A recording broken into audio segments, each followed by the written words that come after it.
नमस्कार मित्रांनो, the GK zone Marathi या चॅनलमध्ये आपले स्वागत आहे. आज आपण जीएमसी नांदेड 2025 भरतीसाठी चालू घडामोडीवर प्रश्नोत्तरे घेणार आहोत. चला तर सुरू करूया. भारत सरकार कोणाच्या 100व्या जयंतीनिमित्त 100 रुपयाचे नाणे चलनात आणणार आहे? भारत सरकार MS स्वामीनाथन यांच्या जयंतीनिमित्त 100 रुपयाचे नाणे चलनात आणणार आहेत. डॉक्टर MS स्वामीनाथन हे भारतातील हरित क्रांतीचे जनक म्हणून ओळखले जातात. त्यांचे भारतीय कृषी क्षेत्रातील योगदान अतुलनीय आहे, ज्यामुळे भारताला अन्नधान्याच्या बाबतीत स्वयंपूर्णता प्राप्त झाली. त्यांचा जन्म 7 ऑगस्ट 1925 रोजी झाला होता. त्यामुळे 2025 हे त्यांचे जन्मशताब्दी वर्ष आहे. त्यांच्या कार्याला आदरांजली म्हणून हे विशेष स्मारक नाणे जारी करण्यात येत आहे. केंद्राच्या स्वच्छ सर्वेक्षण 2024-25 मध्ये 3 ते 10 लाख लोकसंख्येच्या सुंदर शहरासाठी देशात पहिला क्रमांक कोणत्या शहराने पटकावला आहे? मीरा भाईंदर या शहराने पटकावला आहे. राष्ट्रपती द्रौपदी मुर्मू यांच्या हस्ते 17 जुलै 2025 रोजी स्वच्छ सर्वेक्षण 2024-25 चे पुरस्कार वितरित करण्यात आले आहे. यामध्ये विविध श्रेणींमध्ये पुरस्कार दिले गेले.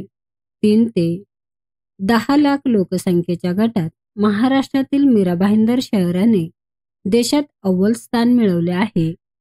नवी मुंबईने 10 लाखाहून अधिक लोकसंख्या असलेल्या गटात सुपर स्वच्छ लीग सिटी पुरस्कार पटकावला आहे आणि ते या गटात 3ऱ्या क्रमांकावर आहे. भारतीय सेना द्वारा प्रचंड शक्ती अभ्यास आयोजन कोठे करण्यात आले आहे? भारतीय सेना द्वारा प्रचंड शक्तीच्या अभ्यासाचे आयोजन उत्तर प्रदेश येथे आयोजित करण्यात आले आहे. भारतीय सेनेने प्रचंड शक्ती नामक लष्करी अभ्यास उत्तर प्रदेशातील मेरठ येथे खडगपूर फील्ड प्रशिक्षण क्षेत्रात आयोजित केला आहे. हा अभ्यास भारतीय सेनेच्या तंत्रज्ञान समावेशन वर्ष या उपक्रमाचा भाग आहे, ज्यामध्ये आधुनिक तंत्रज्ञान जसे की ड्रोन, AI प्रणाली आणि लोइटिंग शस्त्रे यांचा पायदळ आणि स्ट्राईक कोर ऑपरेशन्समध्ये कसा उपयोग होऊ शकतो हे दाखवण्यात आले. आंतरराष्ट्रीय न्याय दिन कधी साजरा करण्यात येतो? आंतरराष्ट्रीय न्याय दिन 17 जुलै रोजी साजरा करण्यात येतो. हा दिवस आंतरराष्ट्रीय फौजदारी न्यायालय इंटरनॅशनल क्रिमिनल कोर्ट ICC स्थापन करण्यात रोम कायद्याला मान्यता मिळाल्याचं स्मरणार्थ साजरा केला जातो. हा दिवस जगभरातील लोकांना आंतरराष्ट्रीय गुन्हेगारी न्याय व्यवस्थेला पाठिंबा देण्यासाठी आणि गंभीर गुन्ह्यांच्या पीडितांना न्याय मिळवून देण्यासाठी एकत्र आणतो. युवा आध्यात्मिक शिखर संमेलनाचे आयोजन कोठे करण्यात येणार आहे? युवा आध्यात्मिक शिखर संमेलनाचे आयोजन वाराणसी येथे आयोजित करण्यात येणार आहे.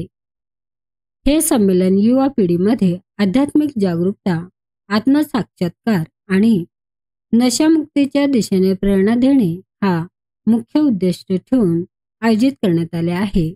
वाराणसी, काशी हे भारताचे एक प्राचीन आणि पवित्र आध्यात्मिक शहर आहे. येथे भगवान शंकराचे काशी विश्वनाथ मंदिर असून हे ठिकाण धार्मिक आणि आध्यात्मिक विचारांच्या प्रसारासाठी सुप्रसिद्ध आहे.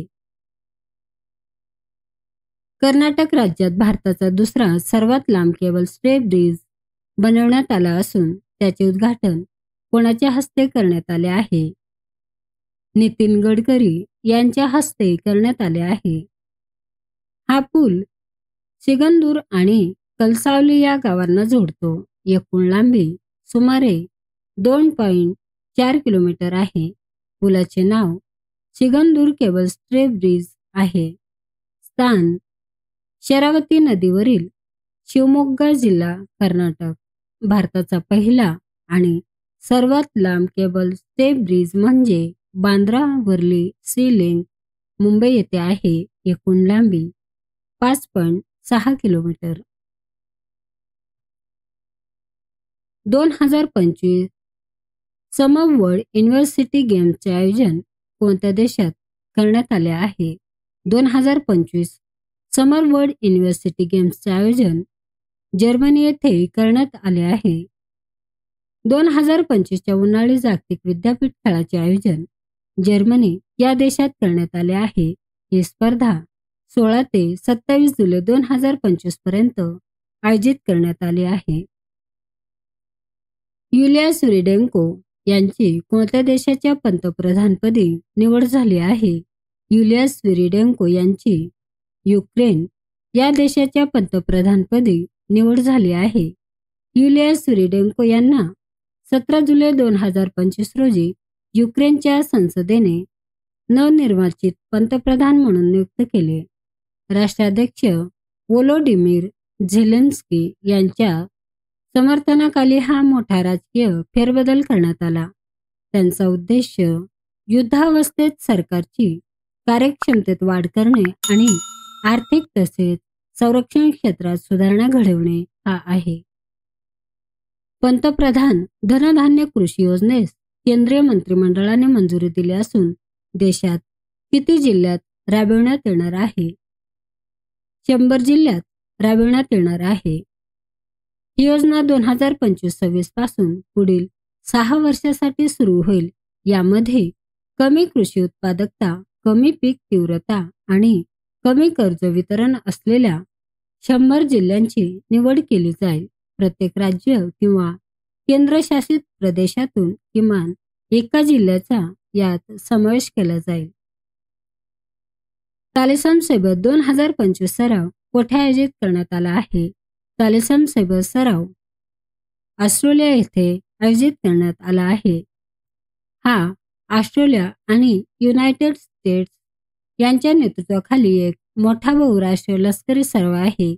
यावर्षी 2025 मध्ये हा सराव ऑस्ट्रेलियातील Queensland, Northern Territory, Western Australia, New South Wales आणि क्रिसमस बेट यासह विविध ठिकाणी आयोजित केला जात आहे.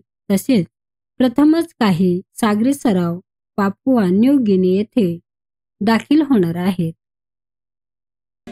मित्रांनो, चॅनल आवडला असेल तर प्लीज नक्कीच सबस्क्राईब करा, व्हिडिओ लाईक करा. धन्यवाद.